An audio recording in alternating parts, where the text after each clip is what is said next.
In the winter of 1978, 5 young men vanished into the freezing darkness of a California mountain range. They were 70 miles away from where they were supposed to be. They abandoned a perfectly working car to walk into a brutal snowstorm. And when their bodies were finally discovered months later, the scene was so baffling, so illogical, and so terrifying that investigators were left completely paralyzed. One man starved to death inside a cabin that was fully stocked with a year's supply of food. Another vanished into the woods and was never seen again. This case is so profoundly, deeply unsettling and shares so many impossible similarities with the Dyatlov Pass tragedy that it has earned a chilling nickname. It is known as the American Dyatlov Pass. This is the unsolved mystery of the Yuba County Five. To understand the sheer impossibility of this case, we have to understand the 5 men involved. They were from Yuba City, California. Their names were Ted Weiher, Jack Madruga, Bill Sterling, Jack Hewitt, and Gary Mathias. They ranged in age from 24 to 32. They were affectionately known in their community simply as the Boys. All 5 men lived at home with their parents. All 5 had either mild intellectual disabilities or psychiatric conditions. Bill, Jack Hewitt, and Ted had mild learning disabilities. Jack Madruga was a high-functioning Army veteran. Gary Mathias also served in the Army, but had been diagnosed with schizophrenia, though he was managing it successfully with medication. Despite their challenges, they were independent. They were deeply loved by their families, and they were best friends. They all played on a local basketball team for the mentally disabled. In fact, on the morning of Saturday, February 25th, they were scheduled to play in a Special Olympics tournament. They were incredibly excited. They had laid out their uniforms on their beds the night before. They told their parents exactly what time to wake them up. People who are planning to run away do not lay out their clothes for the next morning. People who are planning to disappear do not leave their favorite things behind. On the evening of Friday, February 24th, the 5 men piled into Jack Madruga's turquoise and white 1969 Mercury Montego. They were driving 50 miles south to Chico, California, to watch a college basketball game at UC Davis. Madruga loved his car. He was notoriously protective of it. He never let anyone else drive it, and he kept it in pristine condition. The basketball game ended around 10 p.m. The team they were rooting for won. Witnesses saw the 5 men leave the gymnasium in high spirits. A few minutes later, they stopped at a local market in downtown Chico. The store clerk remembered them perfectly. They bought Hostess cherry pies, Langendorf lemon pies, a Snickers bar, a Dallas Cowboys pennant, and some sodas. They walked out of the store, got back into the Mercury Montego, and drove away. That was the last time anyone ever saw them alive. When morning came, the 5 men were not in their beds. Their uniforms were still laying perfectly flat on their blankets. Panic immediately set in. Their parents began calling each other, frantic. By the afternoon, the police were involved. The search for the Yuba County Five had begun.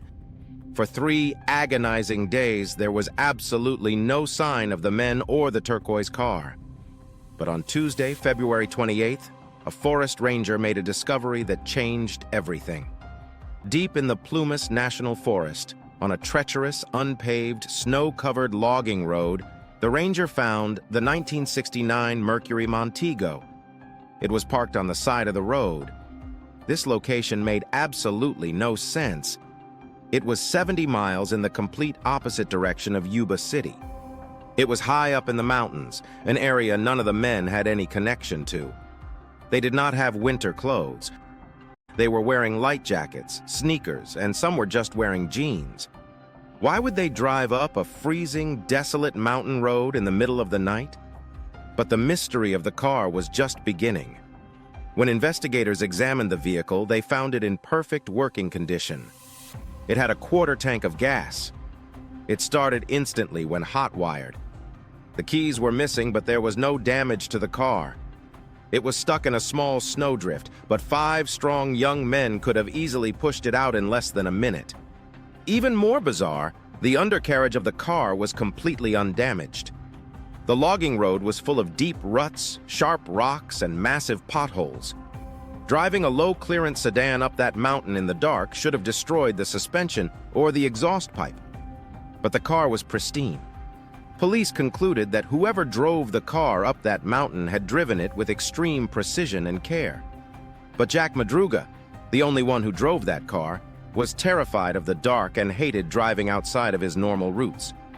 Inside the car, police found the wrappers from the food they had bought at the market in Chico.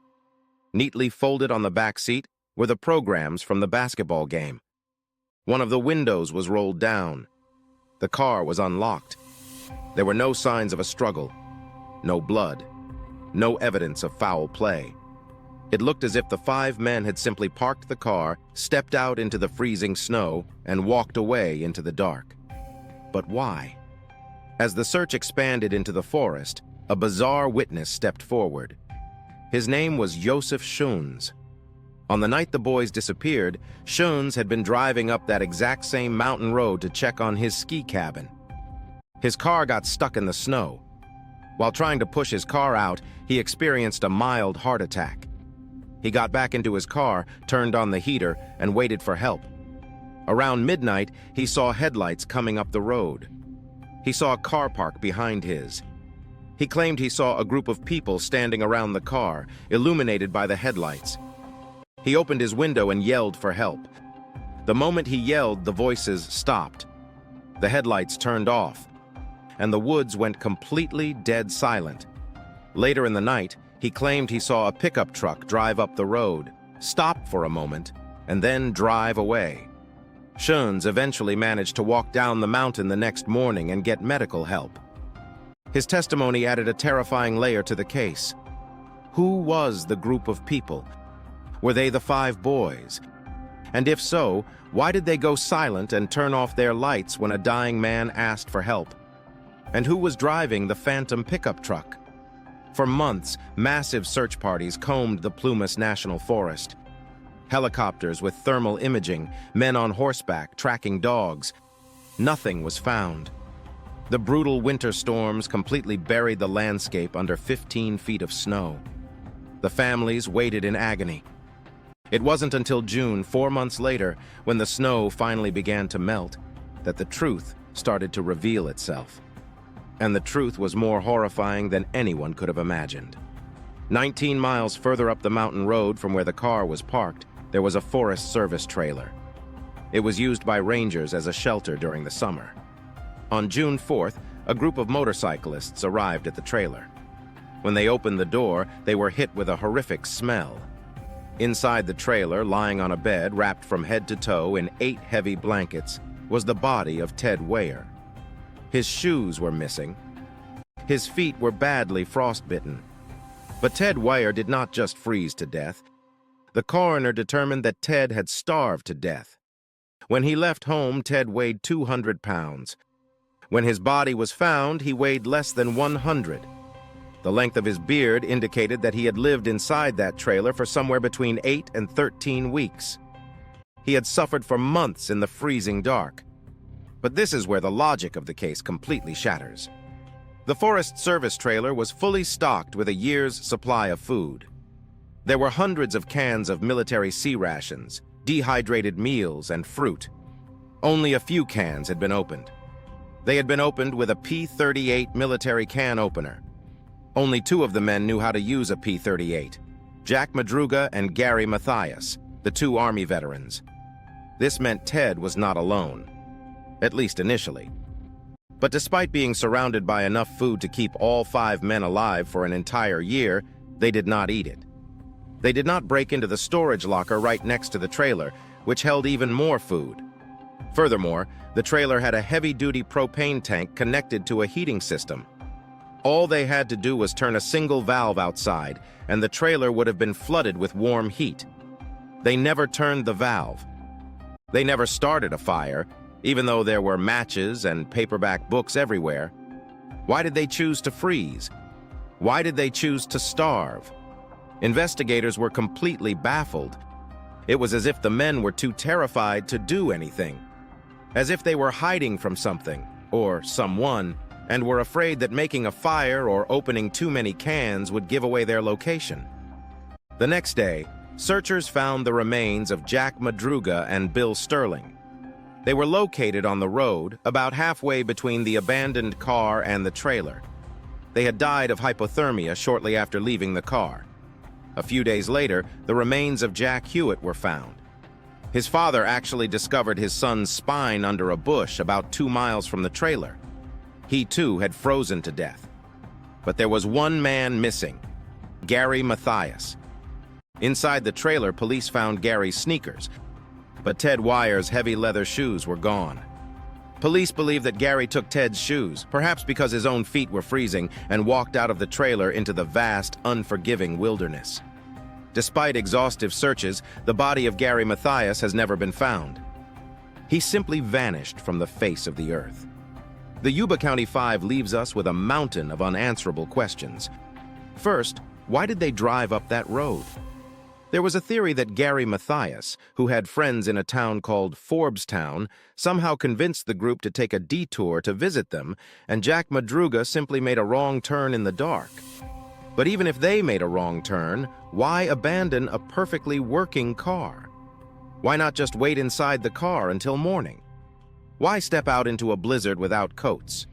Some experts believe the car may have slipped slightly into the snow, and the men, in the pitch black, panicked, thinking the car was hanging over the edge of a cliff.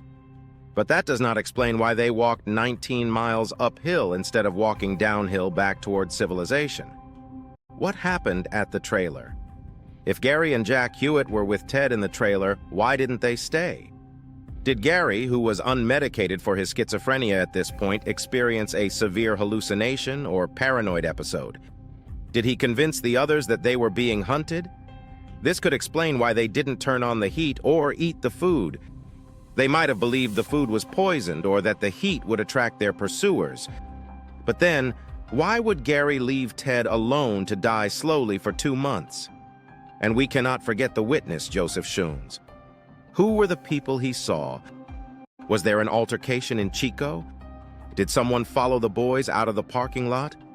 Were they chased up that mountain road by locals who decided to torment 5 disabled young men? If they were running for their lives, it perfectly explains why they abandoned the car and fled into the woods. It explains the terror. It explains the hiding in the freezing dark. Almost half a century later, the families of the Yuba County Five are still waiting for answers. The case files remain open, but the leads have been frozen solid for decades. It is a story of profound tragedy. 5 best friends who went to a basketball game and walked into a nightmare. A mystery locked away in the snow, leaving behind only the haunting image of a turquoise car parked in the dark and a silent trailer waiting at the top of the mountain. What drove them up that road? What were they running from? And where is Gary Mathias? Like the Dyatlov Pass, the mountain keeps its secrets.